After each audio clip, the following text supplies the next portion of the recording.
Director B.R. इशारा एक bold विषय पर फिल्म बना रहे थे जिसका नाम था ज़रूरत।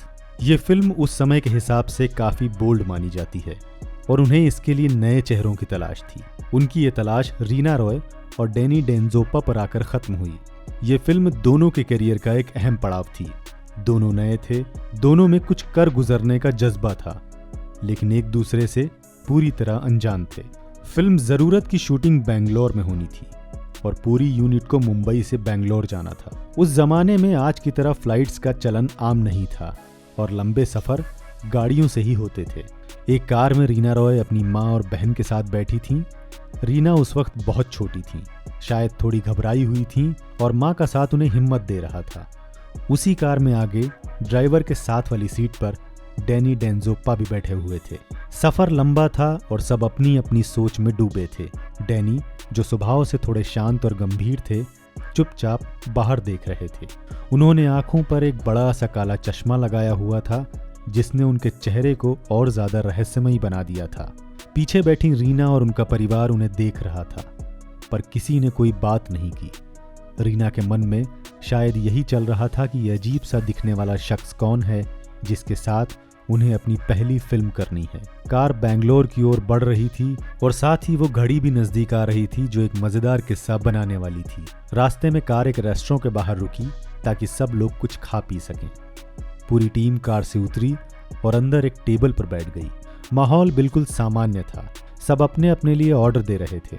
रीना अपनी माँ और बहन के साथ थीं और डैनी भी उसी टेबल पर थे। बातचीत का सिलसिला अभी शुरू ही हुआ था कि डैनी ने कुछ देखने के लिए अपनी आंखों से वो बड़ा सा काला चश्मा उतारा।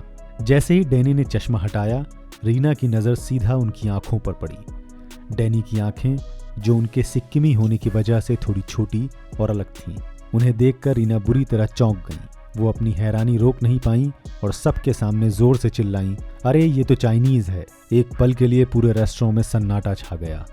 रीना की माँ और बहन शर्म से पानी पानी हो गए। उन्हें समझ नहीं आया कि अब क्या करें। उनकी बेटी ने एक नए कलाकार का सबके सामने ऐसा मजाक बना दिया था। सेट के दूसरे लोग भी हैरान होकर रीना को देख रहे थे। अब सबकी नजरें डैनी पर थीं। कोई भी होता तो शायद गुस्सा हो जाता, लेकिन डैनी तो डैनी थे। उन्होंने रीना की बात सुनी और उनके चेहरे पर नाराजगी की जगह एक हल्की सी मुस्कान आ गई। उन्होंने बहुत शांत और मजेदार अंदाज में रीना की तरफ देखा और कहा, नहीं, मैं चाइनीज नहीं हूँ, मैं नॉर्थ इंडियन हूँ। डैनी का ये बिंदास और मजेदार जवाब सुनकर माहौल तुरंत हल्का हो गया।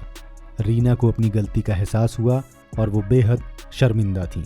उन्होंने फौरन डैनी से माफ़ी मांगते हुए कहा, आई एम सॉरी। डैनी ने भी इस बात को दिल पर नहीं लिया और हंसकर टाल दिया। बाद में कार में बैठने के बाद रीना की माँ ने उन्हें इस हरकत के लिए खूब डांटा, लेकिन तब तक बात संभल चुकी थी। ये अजीब और मज़ेदार घटना, जो एक बड़ी गलतफहमी बन सकती थी, असल में दोनों के बीच की झिझक को तोड़ने का काम कर गई। रीना की इस बचकानी हरकत और डैनी के बड़प्पन ने दोनों के बीच एक अनकहा रिश्ता कायम कर दिया। ये वो पल था जिसने दो को एक्टर्स के रिश्ते को एक सच्ची दोस्ती की तरफ मोड़ दिया। खुद रीना ने बाद में कई इंटरव्यू में इस किस्से को हंसते हुए याद किया और बताया कि उनकी और डैनी की पहली मुलाकात कितनी यादगार थी। तो कैसा लगा आपको बॉलीवुड की गलियों का ये अनसुना किस्सा? अगर रीना और डैनी की पहली मुलाकात की कहानी पसंद आई तो इस वीडियो को लाइक ज़रूर करें और हाँ, कमेंट में हमें बताइए कि आप अगली बार किस सितारे की दोस्ती का किस्सा सुनना चाहेंगे।